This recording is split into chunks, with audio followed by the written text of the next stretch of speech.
지금 제가 본문 읽어드린 이 말씀은요, 굉장히 아주 의미심장한 말씀이에요. 요한복음 17장 6절 15절은 여러분들이 읽어볼수록 아주 의미가 깊은 말씀이에요. 그래서 제가 그리스도 안에서 성도의 지위가 어떤 관계가 있는가를 제가 말씀을 드리고자 합니다. 자, 하나님 아버지의 영광이나 예수 그리스도의 영광이나 따로따로 떨어진 것이 하나로 묶여 있어요. 요한복음 10장 30절에서는 나와 아버지는 하나니라 그랬어요. 나와 아버지는 하나니라 그랬어요. 예수님께서는 모든 육체를 다스릴 권세를 가지신 분이에요. 모든 육체 위에 권세를 가지신 분이에요. 그런데 그 권세마저도 주신 분이 누구냐? 아버지라고, 하나님 아버지라고 말씀하셨어요. 그분께서 모든 사람들에게 영생을 주실 권리를 가지셨지만은 그조차도 모든 사람도 또 아버지께서 아들에게 주신 것을 분명하게 밝히셨는데 모든 것을 다 아버지께 영광을 돌려요. 모든 것을 아버지께 영광을 돌리는 분이라 이것이. 자, 그런데 그분께서는 아버지께서 이 세상으로부터 나에게 주신 그 사람들이 직접적으로는 12사도들을 말해요. 그 당시에 역사적으로 12사도들을 말하는데 이것이 이 시대에 교리적으로 예수님을 믿어 영접해서 구원받은 신약시대의 성도들에게도 적용이 되더라 이것이에요. 이 말씀 자체가. 자, 이들은 아버지의 사람들이었다고 했어요. 그리고 아버지께서 나에게 주셨는데 나에게 주신 이 사람들이 누구냐? 자기의 손아귀에 주어진 사람들이죠.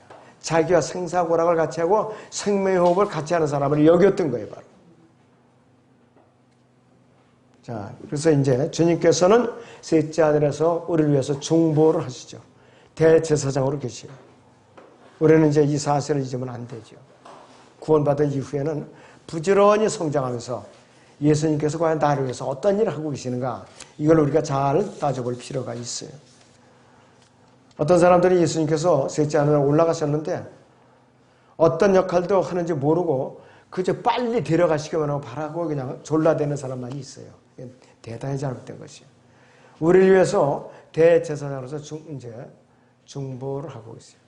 우리가 연약해서 또 주님과의 관계가 이렇게 막혀갖고 영적으로 쇠퇴해가지고 그냥 속으로 끙끙 앓고 탄식하고 부르짖을 때 성령님께서 우리를 탄식하시는 거예요. 그때 예수님께서 대제사장으로서 우리를 위해서 하나님께 속죄의 제사를 드려주시는 겁니다.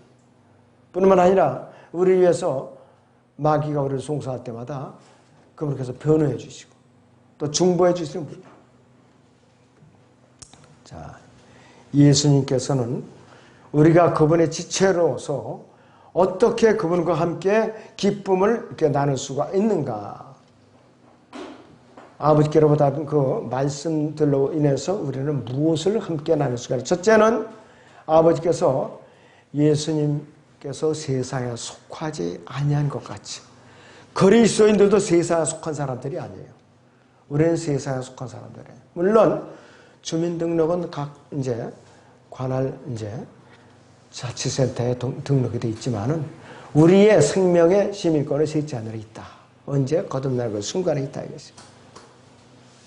뿐만 아니라 우리는 예수님께서 세상에 하나님께서 예수님을 세상에 보내셨듯이 예수님께서는 우리를 또 어디로 보냈냐? 세상으로 또 보냈어요. 왜 보냈냐? 복음을 전하고 나를 증거하고 아버지 하나님을 증거하라 이렇게 보내신 거예요.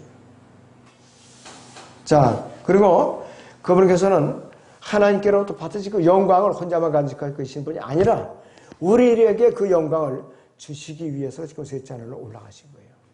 우리 몸을 변화시키면은 하나님의 영광을 우리가 고스란히 받는다.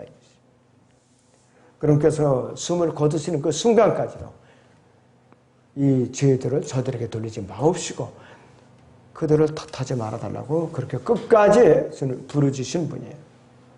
자, 예수님께서는 누구만을 위해서 기도하시느냐?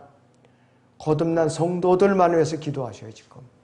세상 사람들 와서 참 아주 편협하다 그럴지도 모르지만은 거듭나서 생명책에 기록되는 사람들만을 위해서 아버지의 사람들만을 위해서 기도하신다고 그랬어요.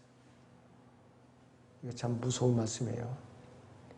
이게 보통 심각한 말씀이 아니에요. 근데 사람들은 우습게 생각해요.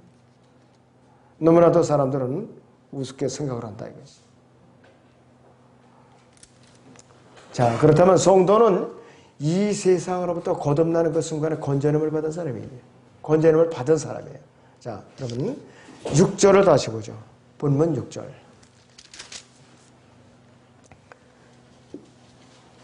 나는 아버지께서 이 세상으로부터 나에게 주신 그 사람들에게 아버지의 이름을 나타내 보였나이다.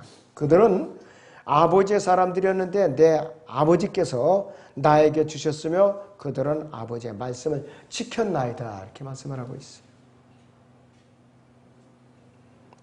직접적으로는 12 제자들을 말씀하신데 교리적으로 영적으로는 누구를 그런가? 예수님을 믿고 영접해서 성령으로 거듭난 모든 이 시대에 그리스도인들이 포함되는 것이에요. 아버지의 사람들이었는데 나에게 주셨다고 그랬어요. 우리는 거듭나는 순간에 우리 하나님의 생명체 이름이 기록되죠. 그분의 자녀로 우리가 이제 입양이 되는 것이에요. 그런 거 함수에 그 몸의 지체로 더해지고 또 우리는 그분의 약속된 신부가 되는 것이고 공동상속자가 되는 것이고 성령의 전이 되기 때문에 우리는 싫든 좋든 예수 그리스도의 품 안에 있을 수밖에 없는 것이. 자, 여러분들 요즘 세상 보세요. 얼마나 험악한가. 너무나도 사악하기 그지없어요. 교회 안에서도 범죄가 많이 일어나고 있어요. 교회 안에서도. 이 교회 안에 너무나도 마귀가 세력을 이제 강화시켜갖고 둥지를 틀고 있어요. 교회마다. 그래서 여러분들은 잘 분별하고 살아남아야 됩니다. 각자. 그리고 성도는 어떻게 되느냐? 이 세상으로 보내짐을 받은 거예요. 내가 구원받는 순간 그 성도는 예수님께서 세상으로 파송받은 사람들이에요. 파송받았다 이것이. 아버지께서 나를 세상에 보내실 것 같지 않아도 그들을 세상에 보내사옵니다 그랬어요. 자, 고린도 후서 5장을 보죠.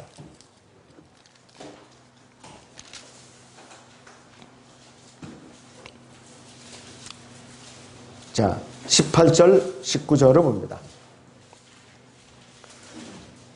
모든 것이 아버지께로부터 났으며 그분께서는 예수 그리스도를 통하여 스스로 우리와 화해하셨고 화해의 직분을 우리에게 주셨으니 즉 하나님께서 그리스도 안에 계셔서 세상을 자신과 화해하게 하시며 그들이 죄가를 그들에게 돌리지 아니하시고 우리에게 화해의 말씀을 맡겨주신 것이라. 우리는 세상으로 보냄을 받은 사람들이에요. 세상을 보냄을 받은 사람들이에요. 예수님께서는 세상을 위해서 속죄제물로 드려주셨어요. 보내주셨어요. 고난을 받으시기 위해서 세상으로 보내주신 분이에요. 또 말씀을 선포하도록 이 세상에 보내신 분이에요. 자신의 말씀을 듣든지 말든지 불특정 다수의 모든 사람들을 위해서 말씀을 전하기 위해서 또 그들을 위해서 세상 죄인들에 의해서 고통을 받기 위해서 이 세상에 오신 것이에요. 고통을 받기 위해서. 그렇기 때문에 예수님을 영접하는 그 순간부터는 우리는 그분의 제자가 되는 거예요. 그렇게 말하면. 그렇기 때문에 우리는 우리 자신을 부인하고 우리 자신을 십자가를 지고 그분을 따르라고 명령하고 있어요. 지금 이 순간에도. 사도 바울도 그랬잖아. 그러므로 너희는 나를 따르는 자가 되라. 그러면 너희는 나를 따르는 자가 되라. 고린도 전서 11장 1절이나 4장 15절이나 그 다음에 빌립보서 3장 17절이나 세 군데를 강조하고 있어요. 너희는 나를 따르는 자가 되라. 바울이 왜 따르냐? 우리가 바울은 고난의 사도예요. 그렇기 때문에 따르라고 그랬단 말이에요. 근데 바울 서신에 좋은 것들만 봐요. 긍정적인 성경들을. 우리에게 경각심을 일으키고 경고를 주고 우리를 찌르고 물질적으로 손해보고는 고생스럽게 하는 그런 구절들을 이렇게 싹 피해간다 이게 사람들이. 읽을 때마다. 그러니까 변화를 못 보는 거예요 사람들이.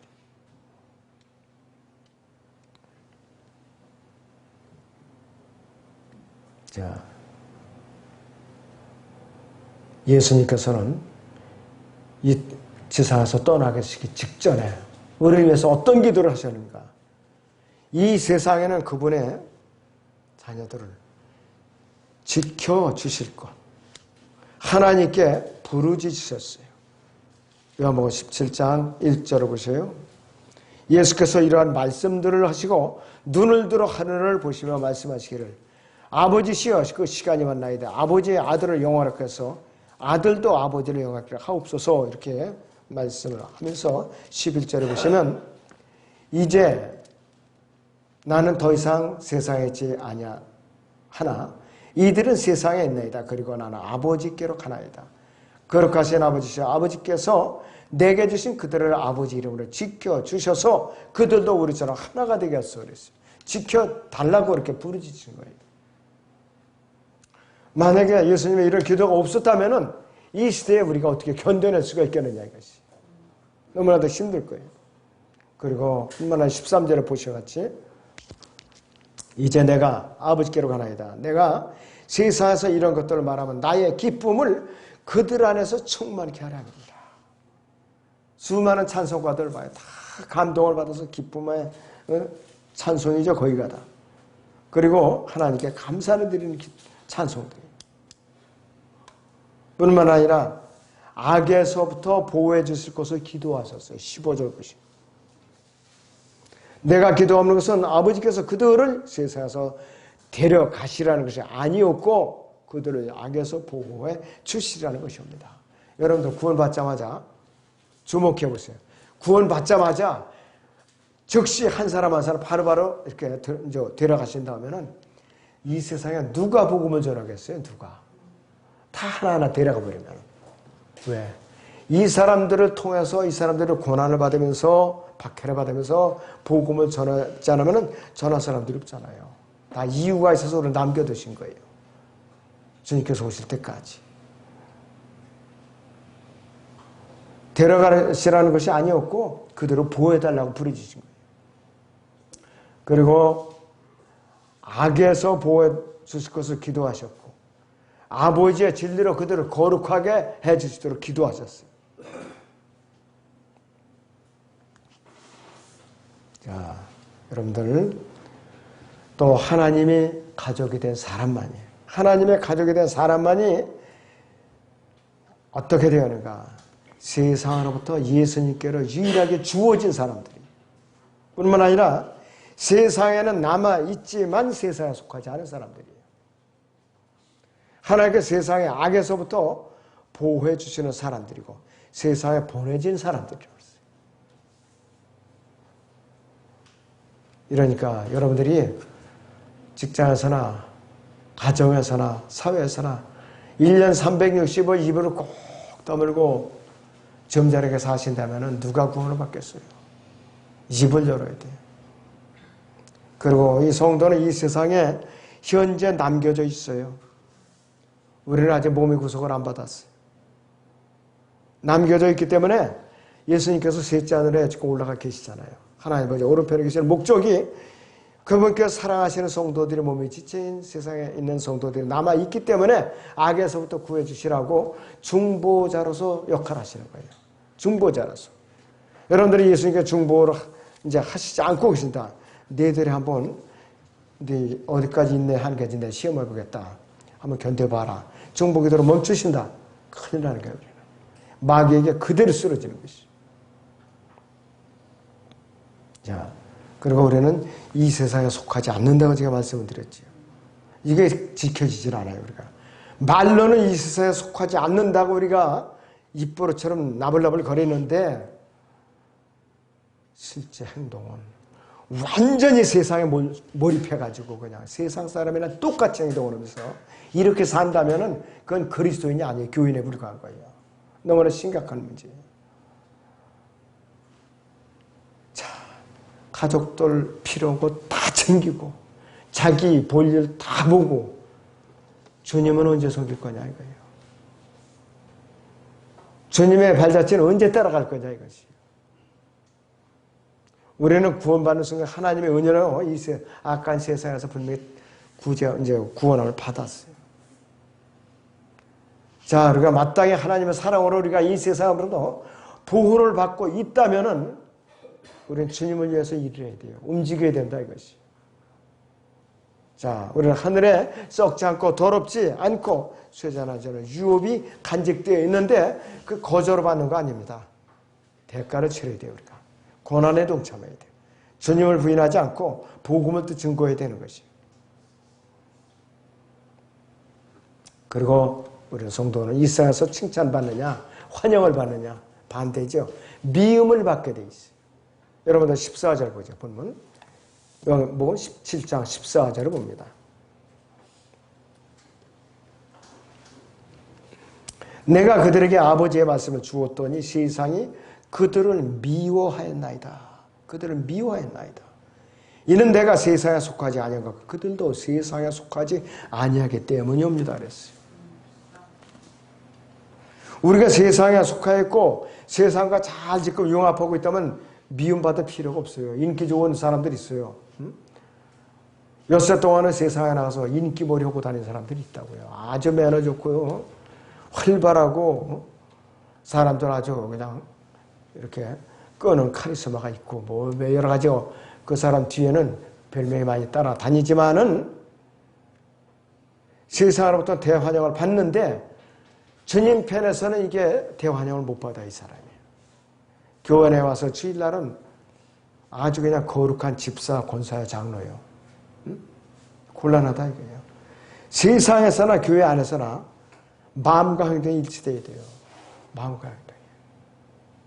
그렇기 때문에 우리는 내가 쏟아낸 그 말들에 대해서 책임을 져야 되고 심판을 받아야 돼요. 그리스도의 심판상 앞에서.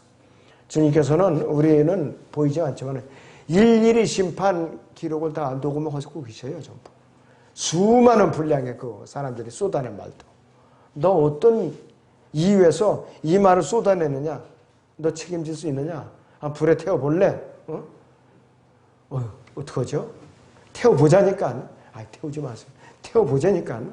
결국은 불타면 아무것도 없어요. 난감한 그런 일을 당하지 않도록 미리미리 깨어 있어야 돼요. 우리는. 자, 그래서 우리는 현재 이 세상의 악으로부터 보호를 받고 있어요. 악으로부터 보호받고 있다 이거지. 왜? 우리 몸이 구속을 받지 않았기 때문에 이 악으로부터 우리를 보호해 주시지 않으면 우리는 다 넘어질 수밖에 없어요. 잠시도 견뎌낼 수가 없다 이거지. 죄악으로 가득 찬 이 세상에 그대로 남겨져 있는데 눈만 뜨면 세상으로부터 모두 그냥 죄악의 물결이 그냥 물밀듯이 물려오고 있잖아요. 어떻게 견디는가? 내 안에 계신 주님께서 물리쳐 주시는 거예요. 믿음으로 세상을 이긴다 이것이. 주님께서 데려가는 그 순간까지 이 악한 현 세상에서 과연 내가 그리스도 안에서 어떤 지위에서 어떤 행동으로 주님을 어떻게 섬기고 있는가 각자가 알 거예요.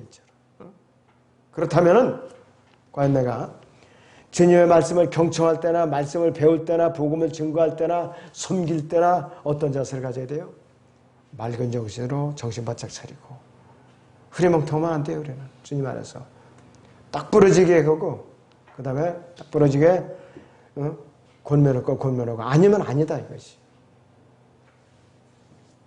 내가 편리할 때는 나의 일속대로 이제 나쁜 거를 불리하게 이제 해석을 해버리고 내가 불리하면은 또 이제 싹 빠지는 식으로 해석을 하고 여러분들 누구 권면할 때요 자신부터 살펴봐야 돼요. 가족부터 살펴봐야 돼요. 내가 과연 바른 성경, 바른 교리들을 믿는다고 자처하면서도 내가 교리적으로 그렇게 말은 내뱉으면서도 나는 꾸물꾸물거리는 거예요. 다른 사람들은 먼저 교회 오라 그러고 와보면 그 사람 먼저 있고 나는 늦게 오는 거예요. 예를 들어서. 그리고 남을 탓하기에 앞서 내가 그 짓을 하면서도 자기 언행을 고치지 않으면서 남을 탓하는 거. 가장 나쁜 거예요. 이거예요. 교회 안에서 아주 요거는 마귀가 쓰는 올무 중에 올무입니다. 여러분들.